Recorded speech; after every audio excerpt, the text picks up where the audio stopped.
তাড়াতাড়ি করো, তাড়াতাড়ি করো। আমি টাকি মাছ দিয়ে লাউ দিয়ে রান্না করব।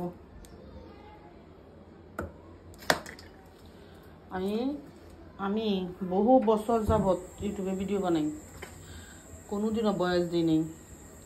আমি কল্পনাও করি নাই, যে স্বপ্নেও ভাবি নাই যে আমি বয়স দিয়ে ভিডিও মেক করব। যেহেতু বয়স দিতেছি, নিশ্চয়ই কোনো রিজন আছে, তার জন্যই দিতেছি। আমি হাল ছাড়বো না, আমি দেখবো কি আছে পেজের মধ্যে।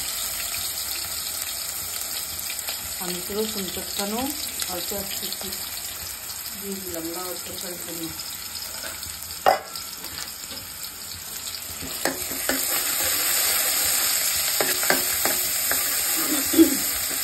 আমি ডেলি ব্লগ বানালে সারাদিন দিতে পারি, ব্লগের শেষ নেই, আমি ইচ্ছা করি না।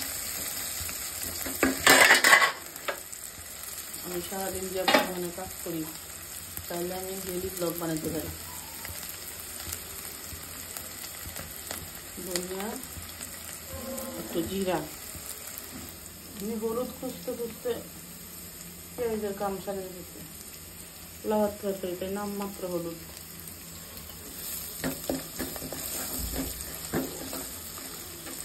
কে কি বলবে, কে কি ভাববে, এইসব চিন্তা করে অনেক পিছনে পড়ে রয়েছি। এখন আর এইসব চিন্তা করার সময় নেই, কেউ আমার চালায় না। গরম পানি দাও।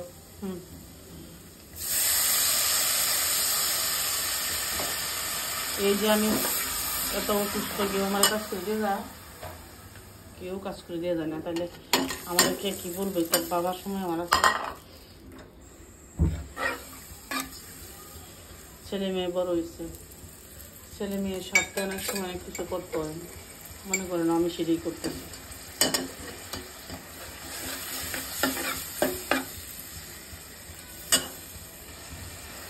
আদা বাটা ছাড়া লাউয়ের তরকারি মজা হয় না কখনো।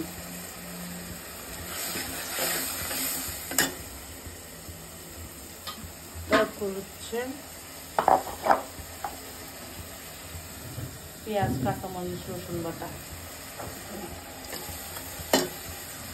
কাঁচামরিচ আর দরকার ছিল, কল্পনা দেয় নেই।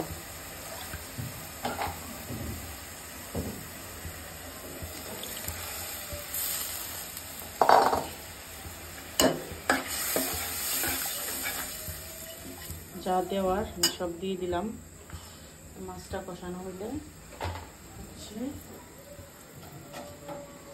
কষানো হলে লাউটা দিয়ে দিব।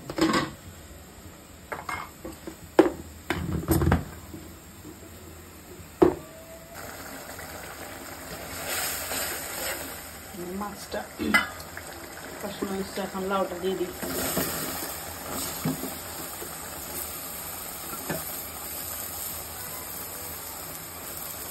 পাতিলটা কি শুকো হয়ে গেল না? আজকে যাই হোক শুকো হয়ে যাবে।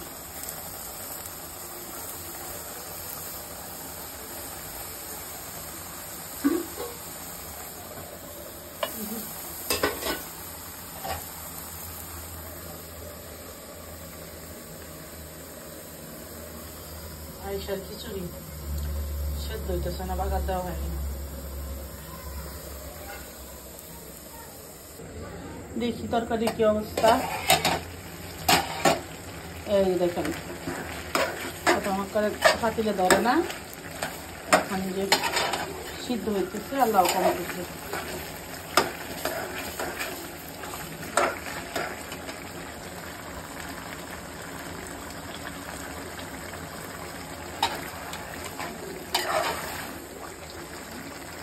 রান্না হচ্ছে একটা শিল্প, যে কেউ রান্না করতে পারে না, যাত্রা হাতে রান্না মজা হয় না। আমি খাইতেও ভালোবাসি, খাওয়াইতেও ভালোবাসি, রান্না করতেও ভালোবাসি, রান্না মজা করেও করতে পারি।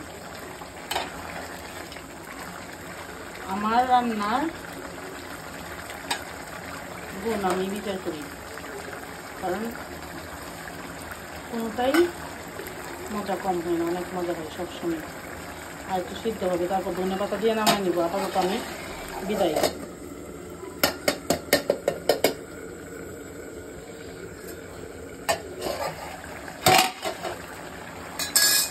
ধনে পাতা, কাঁচামরিচ, ব্যাস লাউয়ের তরকারি ডান। আজকের মতো আল্লাহ হাফেজ। আমি লুচনি খুঁজে পাইতেছি না।